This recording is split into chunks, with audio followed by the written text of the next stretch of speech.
So next is popliteal artery aneurysm. It's a V19. A 68-year-old community ambulant security guard with a previous open abdominal aortic aneurysm repair presented with 2-hour history of sudden onset right foot pain and numbness.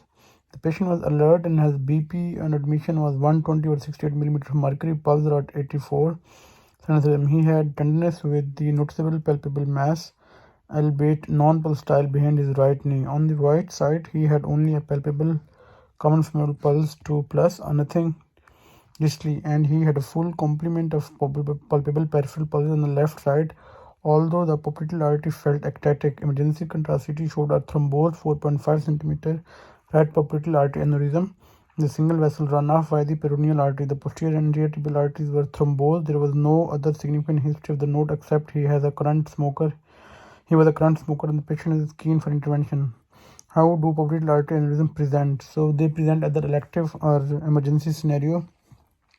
In acute situation, they present as the acute limb ischemia as a consequence of acute thrombosis or distal embolization, most common.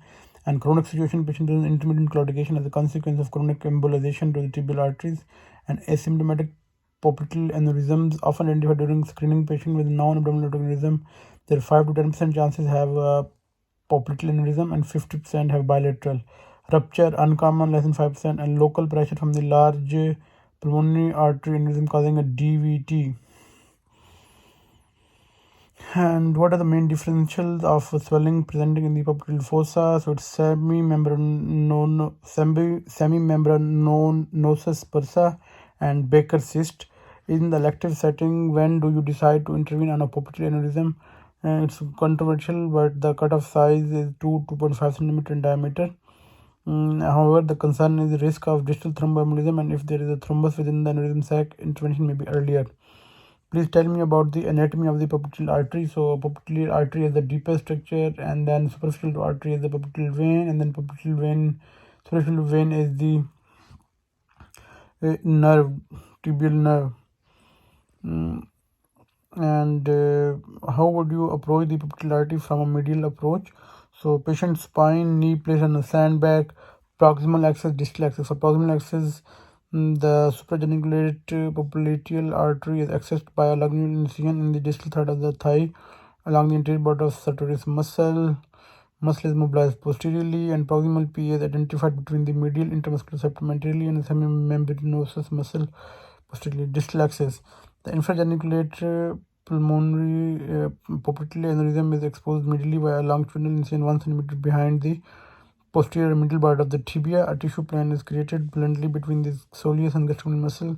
The tendons of the sartorius, gracilis, and semimembranosus are often required to be divided to allow more proximal access at this level. And the great septum vein is usually located posterior to the distal axis. The popliteal vein lies immediately in front of the popliteal artery and should be dissected off carefully to visualize the popliteal artery. What another open approach is there to repair the popliteal aneurysm? Yes, posterior prolapse is seen in the popliteal fossa and the patient in the prone position. What are the pros and cons of performing this type of repair? Aneurysm open directly, back bleeding vessel oversewn, allows decompression of the aneurysm, and especially for large, allows anatomical reconstruction of the popliteal artery with a shorter graft. However, difficult to use the great saphenous vein as a conduit because of the positioning and access. Hence, an artificial graft is typically used. Better control of the branch vessels into the popliteal artery. This eliminates the ongoing growth which occurs in around 20% of the middle approach, and the trade-off is the perceived higher potential risk to injure the tibial nerves. Popliteal vein, limited exposure to the popliteal artery, especially proximally, has questioned whether this approach leads to poor graft patency. What are the major problems that could encounter if you wanted to repair the popliteal artery aneurysm endovascularly? No vessel control, risk of further embolization, size discrepancy, long-term patency, durability of the stent graft, constant flexion, extension of the knee joint, stenosis at the edge of the popliteal aneurysm, and generally we need to suitable outflow vessel in the lower leg. Thank you.